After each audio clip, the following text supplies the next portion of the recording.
See, the second thing about why you should forgive is God's forgiveness is not deserved. God's forgiveness is not deserved. See, Jesus goes on and says the kingdom of heaven is like a king who wanted to settle accounts with his servants. The man comes, he owes this guy a fortune. You imagine you owe someone $2 million and you can't pay any of it back.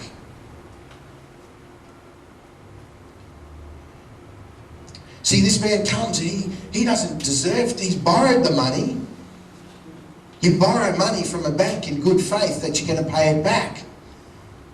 And this man borrowed money and he can't pay the money back. And the problem then becomes when he can't pay the money back, the owner of the money is saying, well, hey, I want my money and I want it now. And the only thing that the guy who owes the money can do is kneel and go, hey, listen, just please give me a moment, be patient. I'll pay it back. And the owner of the money, the master, says, yeah, okay, all right, I'm going to cancel your debt.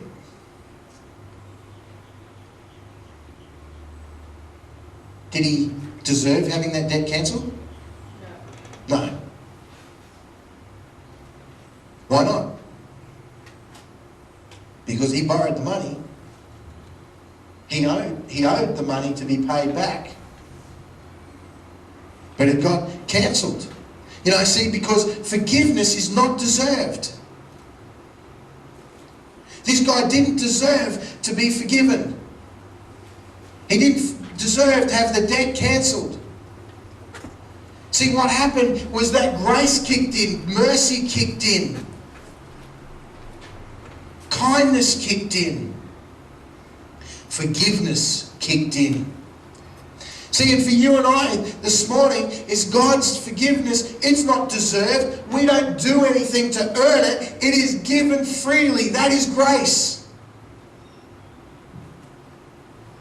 It's granted to us when we can't pay back our debt to God. It's given in a way that we just cannot get over. And yet, so often when we meet other people, do we treat them that way? Do we extend the same forgiveness that's been given to us undeserved? It's a question. See, the third thing about forgiveness, and why forgive, is we forget God's mercy. But when the servant went out, he found one of his fellow servants who owed him 100 denarii, 5 cents. And he grabbed him and began to choke him, pay back what you owe me.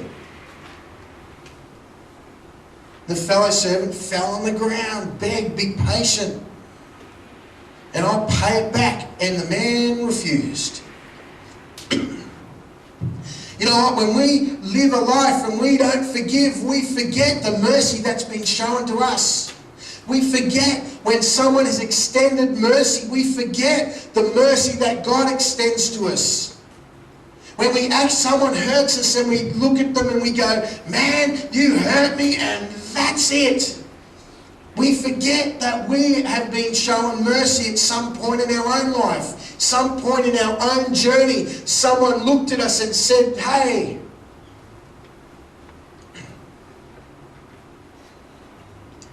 Many years ago, 1986, just after I'd become a believer, I was on a camp. And the camp I was on was a camp for primary school kids, and at the camp I had a group of boys, and it was funny that at night time these guys wouldn't go to sleep. Man, they just talked all the time. So, and I'd come out of scouting movement and really legalistic, and had got the guys, we got out of our dorm and got them to stand outside like we would be scouts when we were in trouble. Anyway, had them there. It's like, yeah, just stand here and wait. And the director of the camp came down and he said, send them back in. You know, Murray, we don't actually do that with young people. We don't get them to stand outside, you know. when they're talking and they're mucking up and they're playing around. We show mercy. See, that man showed me mercy that night.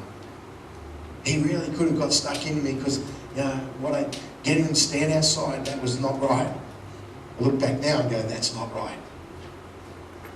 But he showed mercy, extended mercy. The funny part is, many years later, I became director on that camp. And as director on that camp, we had a whole lot of young leaders. And the funny part about those leaders is that, mate, they did the same things that I did 10 years earlier. And I had to be the one then to go and see. I could only show mercy because I had realised the mercy that had been shown to me. So I was able to show it then to them. Fourth thing about why we should forgive is that, who reckons revenge is a good thing? Come on, who reckons revenge is a good thing? No, the hands are up over here. You reckon revenge is a good thing? Okay. You know what? Revenge only hurts you. Why you should forgive is revenge only hurts you. The man refused to pay, verse 30, refused to pay. Instead, he went off and had him thrown into prison until he could repay the debt. See, the first thing about revenge is that revenge destroys relationships. Revenge, when we live in revenge, we get hurt because we carry a wound. When you don't forgive, what happens is you carry this wound around inside of you, and when you carry a wound, wounds get infected. And that infection just spreads in life. It spreads in your life in the way you work with other people. See, what happens with revenge, it only hurts us because in revenge we actually lose friends. We lose friends.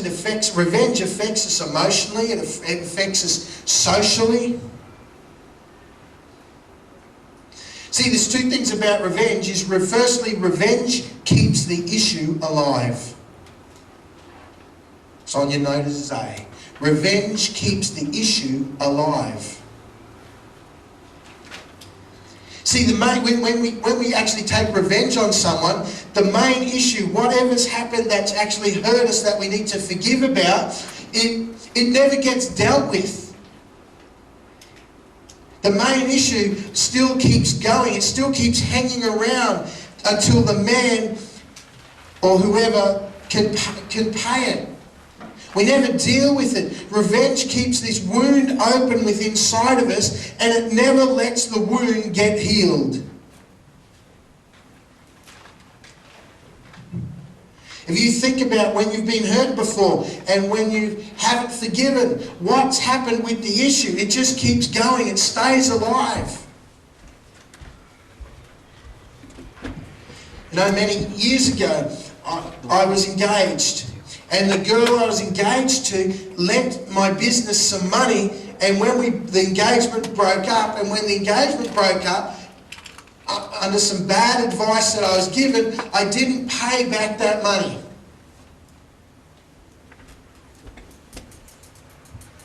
The advice I was given was that, well, she did this to you, so just keep it. Don't return it. It's okay. But I'm telling you that by doing that, it kept the issue alive. It kept this tie between the two of us that never got sorted out.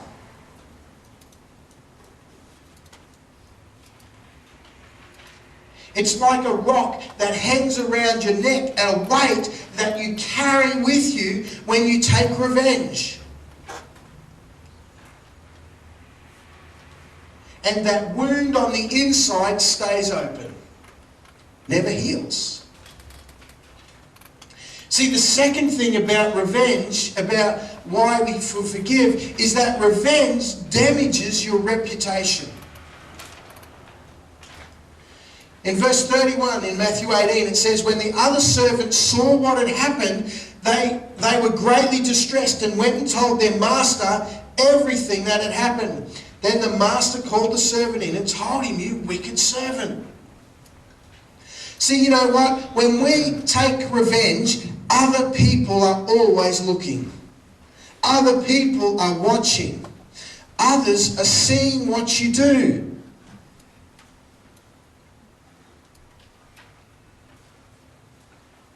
You know, these guys that were watching this servant, they knew what the master had done. They knew the forgiveness that had been shown to this man.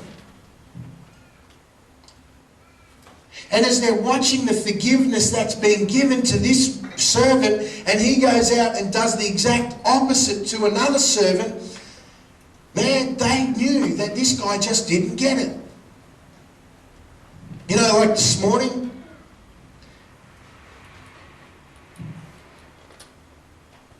who have you taken revenge against? If this morning, if there's an issue, that's something that happened here, and I said to you, hey, listen, go away. And the rest of you are standing around and you're watching how I actually deal with someone who's done something wrong, and I actually slam them. Real situation. I had to pick some people up this morning. 2 lots. None of them were at their house when I got there.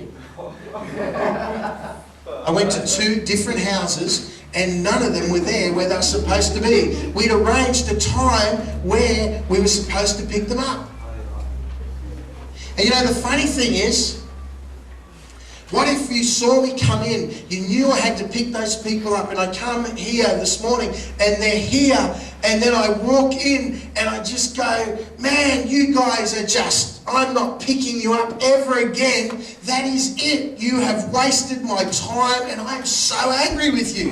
What would that do to my reputation? Would destroy it. That's exactly right. And you know what?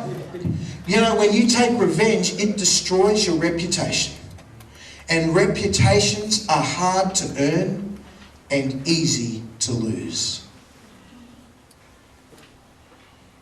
If you're a follower of Jesus Christ and you're taking revenge on someone that hurts you, I want to say to you this. The reputation about being a follower of Jesus that you may have built up with other people, you can lose it in a moment by your actions.